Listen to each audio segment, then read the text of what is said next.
질문이기도 하고 의견이 있어서 네, 마이크가 꺼졌습니다. 다시 말씀해 주시겠습니까? 네, 들리시나요? 예, 예, 질문이기도 하고 또 그 의견이기도 해서 말씀을 드리면 어 제가 볼 때는 이제 인류 역사에 크게 두 번의 종교 개혁이 있었다고 생각이 되어지는데요. 2700년 전에 그 소빙하기에 전 세계가 전쟁이 가장 많았었을 때 이제 그 시기를 추계 시대라고 얘기하고 그리스도교의 원형이나 석가모니나 또는 동양의 노자 공자의 시대가 열리는데 전쟁의 폐해로 인하여서 새로운 현대 종교의 모형들이 만들어지기를 경천애인 하늘을 어, 두려워하고 이웃을 사랑하라는 현대 종교들이 그때 전 세계적으로 동시다발적으로 나타났고 그 다음에 종교개혁이 16세기에 마틴 루터와 존 칼뱅, 요한 웨슬레 등의 여러 종교개혁가들이 가톨릭 교회가 민중을 억압하고 민중을 수탈하는 것에 대해서 하나님과의 그 일반 민중의 인격적 관계를 회복하는 것을 중심으로 기성의 카톨릭의 권위에 대해서 회의하고 자각하는 운동들과 그런 이 개신교 운동이 있었고 오늘까지 왔는데 존 칼뱅 중심으로 해서 자본주의적 활동과 대형화와 기독교 교세 확장 운동이 오늘의 한국의 기독교의 타락을 가져왔다고 생각을 합니다. 여하간에 이 세 번의 2700년 전 또 16세기 유럽의 종교개혁, 오늘의 한국 개신교의 타락의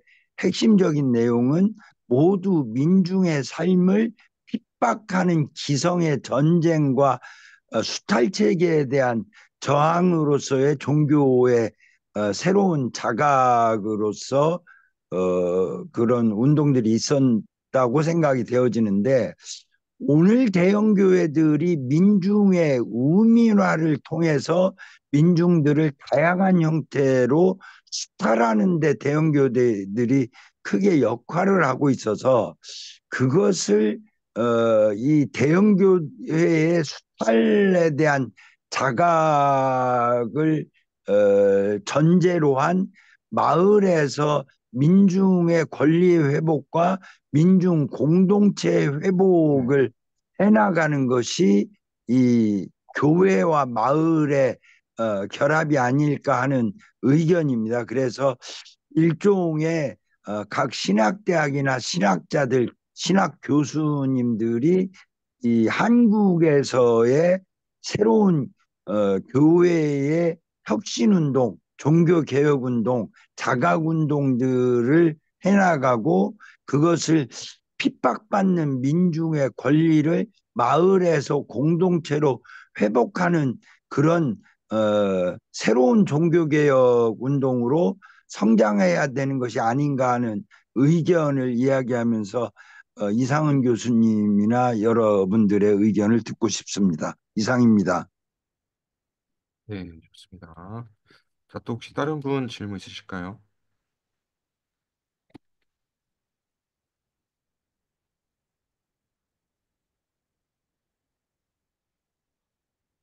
일단 이제 지금 이제 질문 주신 바에 의해서 잠깐 제가 좀 뭐 들은 바에 의해서 간단하게 말씀을 드리자면은 대형 교회가 이제 민중 우민화로 인한 수탈, 뭐 파생되는 뭐 실질적인 문제들에 대해서 좀 말씀해 주신 것 같은데 이에 대해서 이제 어떻게 이제 회복을 해야 되는가 또는 그 또 그에 대한 어떤 종교개혁 운동이 필요하지 않나 이런 관점을 좀 질문을 주신 것 같습니다. 일단 시간 관계상 그러면 다른 분들 질문이 없으시다면 요 답변 주시고 마무리 지으면 좋을 것 같은데요. 답변 주시겠습니까, 교수님? 네, 이용기 실장님, 이게 그 시간이 보통 9시 반까지인가요? 9시. 네, 근데 제가 조금 헷갈리게 여기 공지에는 10시라고 적혀 있는데 네, 제가 저도 또 전에 모르겠어서. 들은 거는 또 9시 반이라는 얘기를 좀 뒤늦게 갑자기 들어가지고. 네. 네.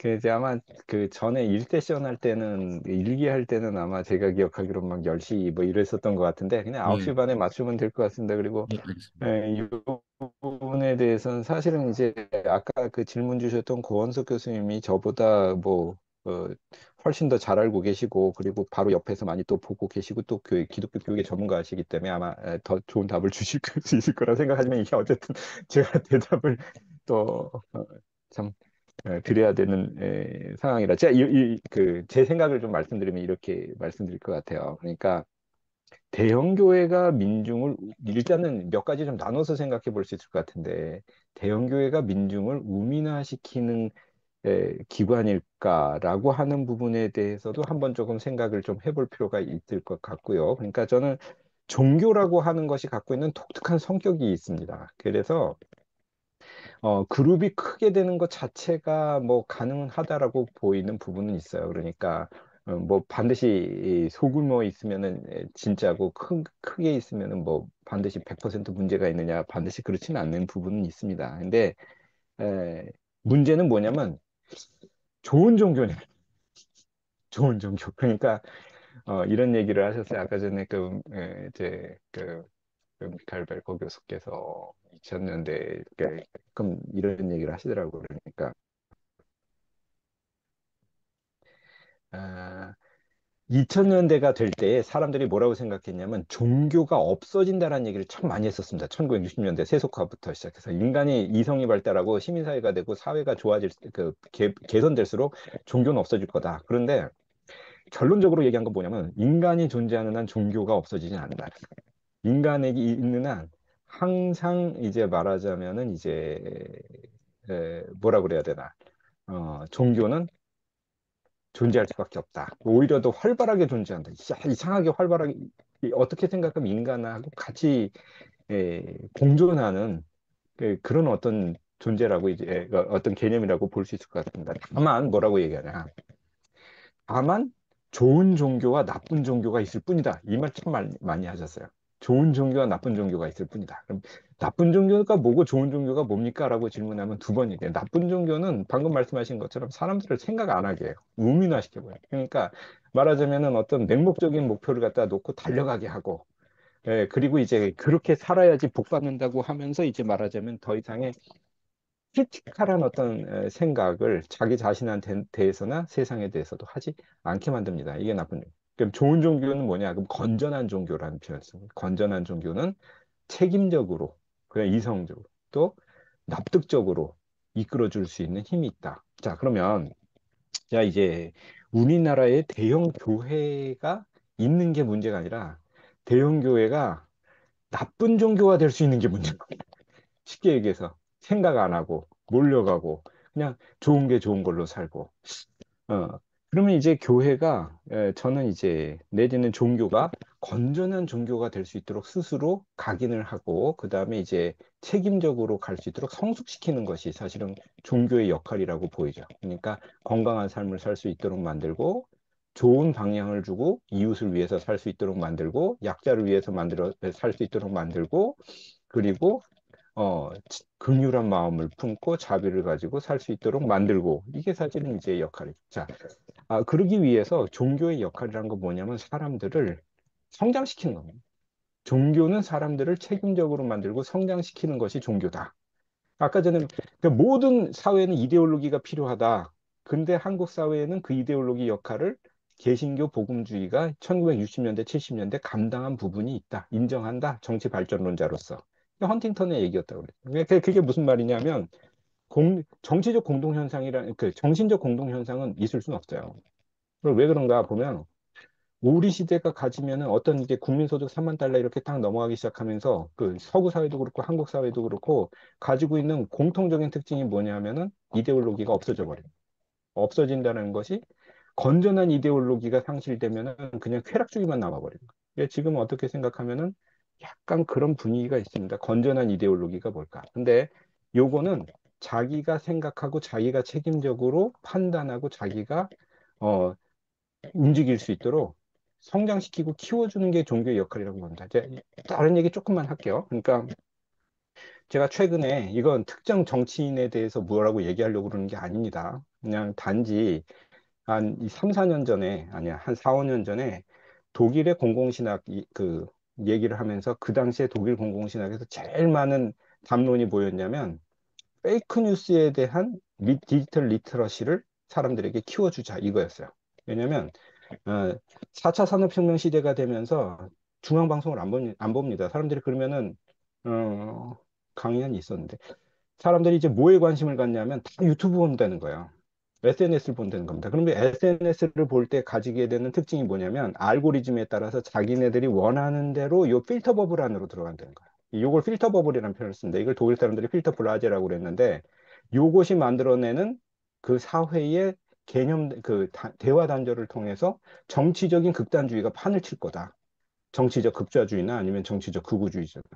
그런 부분에 대해서 어떻게 디지털 리터러시를 갖다 키워갖고 사람들에게 건전한 비판 의식을 줘서 그것을 건전한 사회소통으로 이끌어낼 수 있는지를 가르치는 게 교회의 의무다. 요 얘기를 갖다가 보통 한 5년 전부터 굉장히 많이 강조를 했는데 특히 4차 산업혁명하고 관련해서 작년에 이제 그 봄에 그 세션 할 때 이제 그 우리 그 기조 발제를 하셨었던 이제 복음대학교의 같이 그 누구셨죠? 저기 뭐야 예니신 교수. 예니신 교수가 사실은 이제 그때 그 기조 강연을 할 때 끝에 부분에서 공공신앙 얘기하면서 잠깐 그 얘기했었어요. 필터 버블 얘기를. 근데 보통 사람들이 우리나라엔 관심이 없어서 그 얘기 안 들었습니다. 근데 저는 그걸 좀 보는 입장에서 저분도 가짜 뉴스에 대해서 굉장히 그 관심 있게 보는구나. 왜냐하면 이제 몰트만 교수가 돌아가시기 전에 몰트만 교수한테 최근에 관심이 뭐냐 그러니까 이 필터 버블에 의한 가짜 뉴스가 관심 사항이다. 공공신학적으로 이런 얘기를 하신 적이 있어요. 한 몇 년 전에. 자, 그런데 지금 우리 사회에서 어떤 것이 문제가 되는가 하면 특정 정치인들이 특정 편파에 따른 극우 뉴스를 갖다가 그냥 중앙방송 안 보고 그거에 보고 빠져든다는 겁니다. 쉽게 얘기해가지고 저쪽 사회에서 한 5, 6년 전에 하던 얘기를 갖다가 지금 그거를 우리는 실질적인 문제로 보고 있다는 거죠. 그리고 실질적인 어떤 사회 현상으로 보고 있다는 거예요. 그러니까 제가 왜 이 말씀을 드리냐면 건전한 종교의 역할이라고 하는 것은 사람들을 구원론을 가르쳐 가지고 천국 가는 지식만 고백을 하고 지식만 가르치는 게 아니라 정상적하고 판단을 하고 시민으로서 살 수 있도록 책임적인 성장을 하고 각성을 시킬 수 있도록 가르쳐 줄 수 있는 능력이 있는 게 종교의 기능이라는 거죠. 그게 공적 신앙, 공적 종교라고 하는 거. 그런 부분에서 저는 대형 교회냐 마을 교회냐라는 문제도 중요하지만 어떤 이제 신학이 중시하고 지향하는 어떤 책임성과 성장의 방향이라고 하는 부분을 같이 볼 수 있는 게 이른바 신학의 공적 역할의 기능이라고 그렇게 한번 정리해 볼 수 있을 것 같습니다. 요 정도 될까요? 예.